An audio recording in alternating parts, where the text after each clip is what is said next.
रायजोफोर दे होनदो नों खुलुमबाय रायजोफोर जोङो जे खामानियाव फैदोंमोन बियो साक्सेस जाबाय आरोखि हिन्जाव गोदान लांफैदों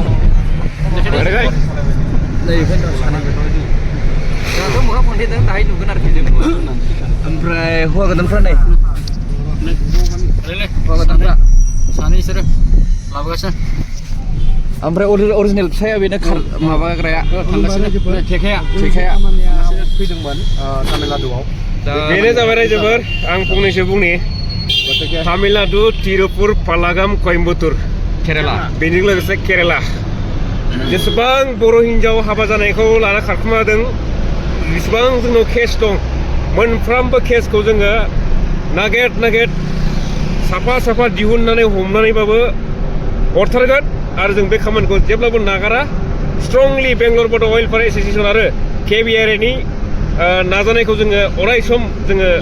लाखिबाय थागोन आरो जों जेब्लाबो फावसाया सारमोनखौबो नायदो एसे प्रेसिडेन्ट KBRA भाइस प्रेसिडेन्ट